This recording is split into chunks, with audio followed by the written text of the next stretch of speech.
l'équation d'une droite. Vous avez vu cette technique-là en 3e secondaire, mais si on revient rapidement sur le concept, on sait que l'équation fonctionnelle d'une droite peut s'écrire comme étant y est égal à mx plus b. M étant la pente, on s'en souvient, on l'a fait précédemment. Maintenant, le b est l'ordonnée à l'origine de notre droite, donc son point de rencontre avec l'axe des y, comme vous le voyez en rouge sur le graphique, ou encore on pourrait l'appeler la valeur initiale. Maintenant, on prend pour acquis que vous vous rappelez, bien entendu, que si jamais votre droite est croissante, la pente est nécessairement positive. Et si votre droite est décroissante, votre pente est négative. Bien entendu, vous devez être prudent et ne pas mélanger les deux idées. On y va. Comment on peut déterminer l'équation d'une droite? Ici, l'équation de ma droite doit passer par les points A et B dont vous avez les coordonnées. Tout d'abord, on doit indiquer la forme de notre équation. Il s'agit d'une droite, donc l'équation est nécessairement la suivante. Deuxième étape, déterminer la valeur de notre pente. y2 moins y1 sur x2 moins x1. Si vous faites ce calcul-là, je vous rappelle, on identifie qui est pour nous x1, y1, x2, y2. Ça nous aide et ça évite des erreurs de calcul et de retranscription. Si vous effectuez ce calcul-là, vous devriez obtenir moins 4 tiers. Maintenant, on ne va pas écrire ce nombre-là en version décimale puisqu'il sera très imprécis. On va garder la version fractionnaire. Donc, on sait à la fin de cette deuxième étape-là que l'équation de notre droite nécessairement va commencer de la façon suivante. Y est égal à moins 4 tiers de x plus b. On doit écrire cette chose-là pour s'éviter des erreurs par la suite. Troisième étape, on doit déterminer la valeur de notre b, du petit b de notre équation, donc de notre ordonnée à l'origine. Pour le faire, nous avons deux possibilités. Soit nous utilisons le point A ou le point B pour le faire. Ici, je vais utiliser le point A parce que j'en ai le goût. Donc, mon point A, x, y, donc 2, 18. Et je vais utiliser ces valeurs-là dans l'équation que j'ai commencé à déterminer de ma droite pour aller trouver les valeurs nécessaires ici qui manquent. Donc, mon y vaut 18. Le x dans mon équation, ce sera 2. Et en calculant dans un premier temps 7 là, donc je vous laisse quelques instants sur votre calculatrice, vous pouvez faire moins 4 tiers fois 2, ça devrait vous donner moins 8 tiers. Je n'oublie pas de retranscrire mon petit plus b à la fin.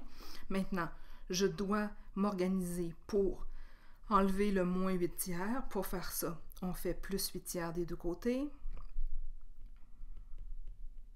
Ce qui va faire en sorte qu'à droite, il nous restera seulement le b, parce que moins 8 tiers plus 8 tiers, il n'y en a plus.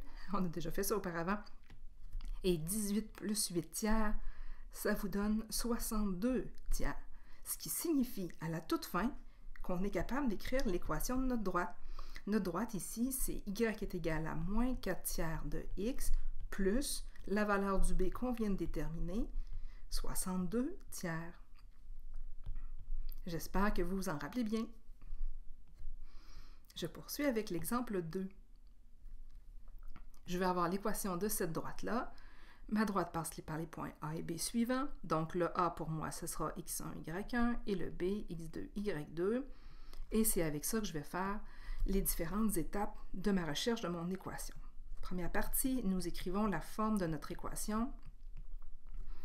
Deuxième étape, on calcule la pente de notre droite, toujours avec la formule que nous connaissons bien. Donc, y2 moins y1, 60 moins 0, x2 moins x1, 100 moins 700. Si vous effectuez ce calcul-là sur votre calculatrice, vous devriez obtenir, comme moi, moins 0,1. Comme ici, il s'agit d'un beau nombre décimal fini, c'est ce que j'entends par un beau nombre décimal, je vais l'utiliser. Si vous préférez utiliser moins 1 dixième, qui est l'équivalent fractionnaire, vous pouvez tout aussi bien l'écrire. Maintenant, troisième étape, troisième et dernière étape, je vais déterminer la valeur de mon B, de mon ordonnée à l'origine. Et pour le faire, cette fois-ci, je vais utiliser les coordonnées de mon point B, parce que ça me tente.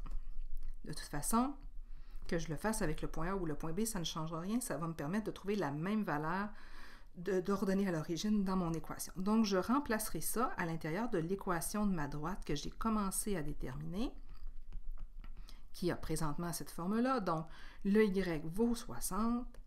De l'autre côté, moins 0,1 fois X, donc fois 100, plus B. Vous allez, dans un premier temps, calculer sur votre calculatrice cette portion-là seulement. Donc, vous devriez obtenir, comme moi, 60 est égal à moins 10 plus B. N'oubliez pas d'écrire les symboles d'égalité et de bien structurer votre travail. Ça va vous éviter, entre autres, de commettre des erreurs. Pour se débarrasser, ou plutôt pour isoler notre B, on va faire l'opération contraire. Donc, au lieu de moins 10, on va faire plus 10 des deux côtés. Donc, plus 10 ici et plus 10 là. Ce qui va faire en sorte que la valeur de notre B que nous allons obtenir, c'est 70. Donc, l'équation de notre droite, ce sera Y est égal à moins 0,1X plus 70. J'espère que ça vous a aidé.